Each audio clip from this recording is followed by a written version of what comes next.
안녕하세요. 스포츠 분석 전문가 프리먼입니다.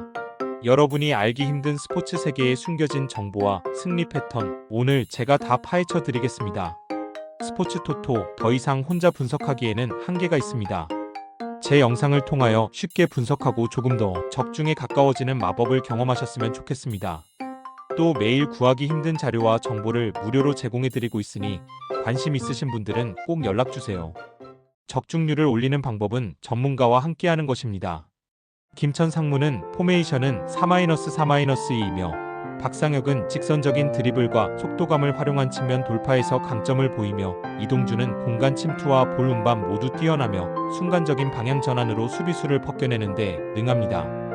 다만 김천은 오는 가을 전역 예정인 선수들이 대거 포함되어 있어 현재 시점에서는 전력 운용이 쉽지 않은 상황입니다. 말년 병장 자원들을 무리하게 기용할 경우 본인들의 소속팀 복귀 일정에 지장이 갈 수 있어 심리적으로도 풀컨디션 경기를 기대하긴 어려울 전망입니다. 또한 체력 소모가 큰 날씨 속에서 병력 운영이 자유롭지 못하다는 점은 전술 선택지의 폭을 좁히는 핵심 요소라고 할 수 있습니다. 제주 SK의 포메이션은 4-3-3이며 유리 조나탄은 피지컬과 포스트 플레이 모두 강점을 지니고 있으며 박스 안에서 결정적인 마무리를 시도합니다. 남태희는 공격 전개에서의 창의성은 여전히 건재하지만 최근 들어 체력 저하로 인해 풀타임 소화에는 어려움이 있습니다. 그리고 최근 휴가철 비행 스케줄 문제로 인해 제주 선수단은 육지 이동 일정에서 큰 어려움을 겪고 있습니다. 특히 김천 종합운동장은 교통 접근성이 좋지 않은 구장이며 장거리 육로 이동으로 인해 컨디션 조율이 쉽지 않을 것으로 보여집니다. 이로 인해 체력 회복 주기가 지연되고 경기 초반부터 움직임이 무거운 장면이 반복될 가능성이 있다. 김천은 전력 운용의 현실적 한계와 소속팀 복귀를 앞둔 선수들의 심리적 부담이 겹쳐 있다. 제주는 이동거리와 무더위, 일정 조율의 문제로 인해 초반부터 템포가 무거운 흐름이 예상됩니다. 이 경기는 양팀 모두 100%를 발휘할 수 없는 조건이 맞물리며 결국 팽팽한 균형 속 무승부로 흐를 가능성이 높습니다. 수원FC는 포백을 기반으로 좌우 윙백을 측면 깊숙이 침투시키는 공격 패턴이 강점이며 이런 구조는 3백을 운영하는 팀에게 유리하게 작용합니다. 특히 홈에서의 높은 활동량과 속도감 있는 전개가 반복되면서 초반부터 주도권을 쥐는 장면이 많습니다. 무더운 여름 일정 속에서도 스쿼드 회전력이 안정적이며 템포 유지가 가능한 팀 컬러를 유지하고 있습니다. 안양은 3백 전술을 기반으로 중앙 숫자 싸움에서는 밀리지 않지만 측면 공간에서의 대응이 느리고 불안한 장면이 반복되고 있습니다. 특히 수비 전환이 늦어지는 장면에서 뒷공간을 노출하는 경우가 많아 측면 강한 팀을 상대할 때 고전하는 흐름이 자주 나오는 경향입니다. 더운 날씨와 맞물려 후반 체력 저하가 수비 집중력 저하로 이어지고 있으며 경기 막판 수비 간격이 벌어지는 경향도 있다. 수원FC는 구조적 전술 상성이 명확한 경기에서 확실히 강점을 보여주는 팀입니다. 특히 최근 득점 감각이 올라온 윌리안이 전방에서 판을 흔드는 중심 역할을 해낼 가능성이 높은 것으로 보여집니다. 이 경기는 전술과 흐름, 그리고 결정력까지 수원FC가 주도할 수 있는 그림으로 흘러갈 것입니다. 광주의 포메이션은 4-3-2이며 헤이스는 과감한 돌파 이후 박스 근처에서 강력한 슈팅을 시도하는 타입의 경기를 운영합니다. 하지만 최근 무더위가 이어지면서 팀 전체의 활동량이 급격히 감소하고 있고 후반 체력 고갈로 인한 집중력 저하 현상도 반복되고 있습니다. 특히 벤치 자원의 경험 부족이 뚜렷한 상황이기 때문에 경기 후반 대응에서 많은 불안 요소를 안고 있습니다. 수비진은 수비 전환 속도에서 흔들리는 흐름이 지속되고 있으며 강한 압박을 이겨내지 못하고 라인 붕괴가 자주 발생하고 있습니다. 전북의 포메이션은 4-3-3이며 티아고는 제공권과 결정력을 모두 갖춘 스트라이커로 박스 안 위협이 강합니다.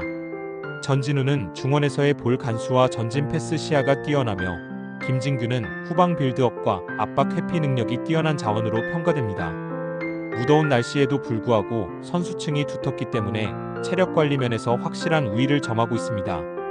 포획 감독은 주전과 교체 자원의 활용폭이 넓고 다양한 전술 패턴을 적절히 조합하는 데 능한 사람입니다.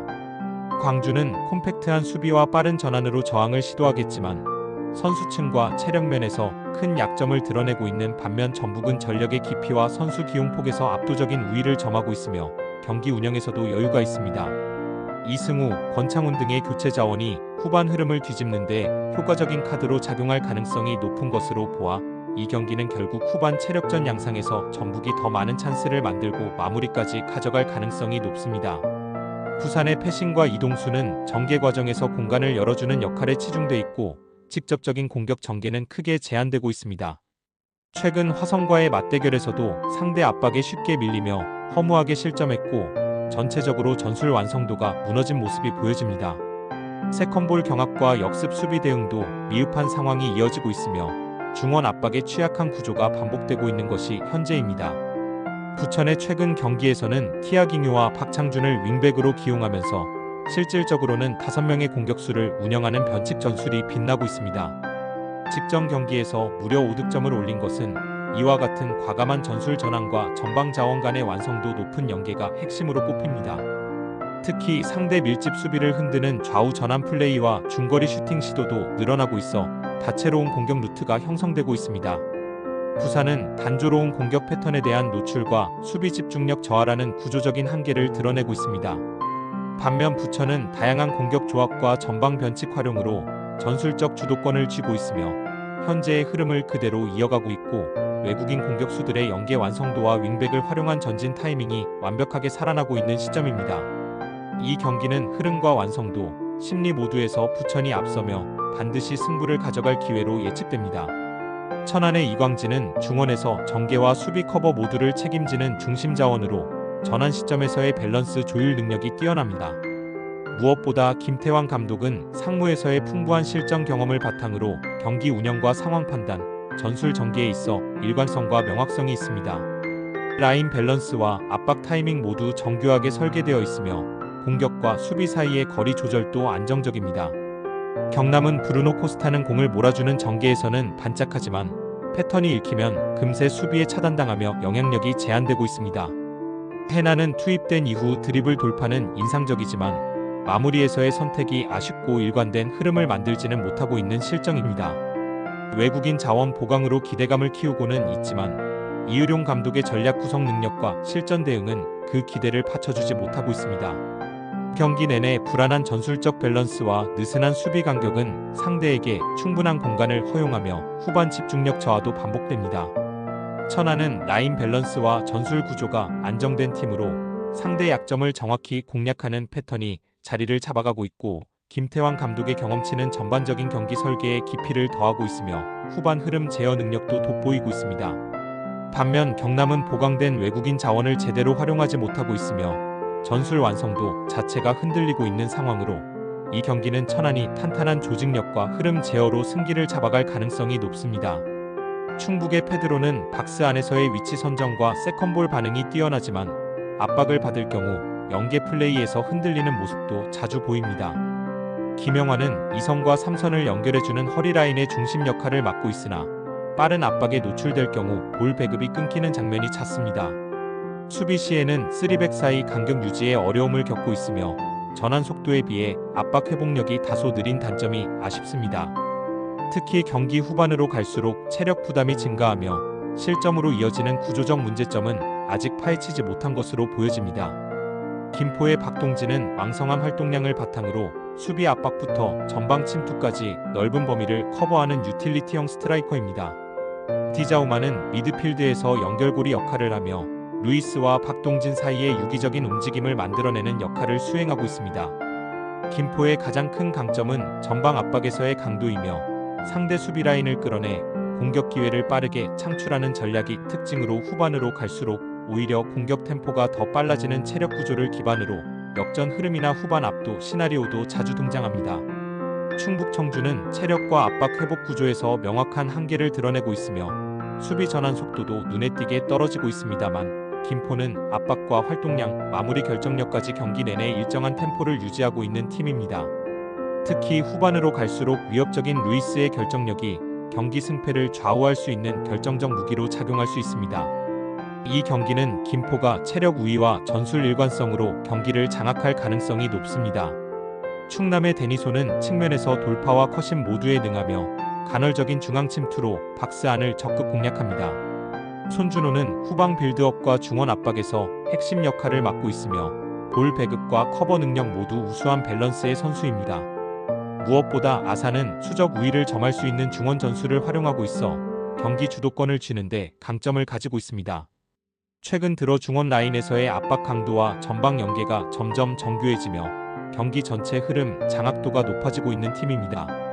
화성의 김병호는 전방에서 연계와 위치 선점 능력은 뛰어나지만 마무리 결정력에서는 다소 기복이 있는 편입니다. 최준혁은 미드필드에서 활동량은 많은 편이나 수적 열세로 인해 중원 장악력에서 밀리는 상황이 자주 발생합니다. 중앙 2미드필더 구조는 아산의 3미드필더에 비해 구조적으로 불리하며 볼 점유 상황에서 압박에 쉽게 흔들리는 모습이 보입니다. 특히 측면 수비와 중앙 연계 간의 간격이 벌어지는 경우가 많아 전환 상황에서 공간을 쉽게 내주는 것이 약점으로 꼽힙니다. 충남 아산은 전술 구조상 수적 우위와 압박 성공률을 무기로 경기를 풀어나가고 있습니다. 중원에서의 밀도 차이가 경기 전체의 주도권으로 연결되며 상대를 압박하는 구조가 명확한 것으로 사료되고 있습니다.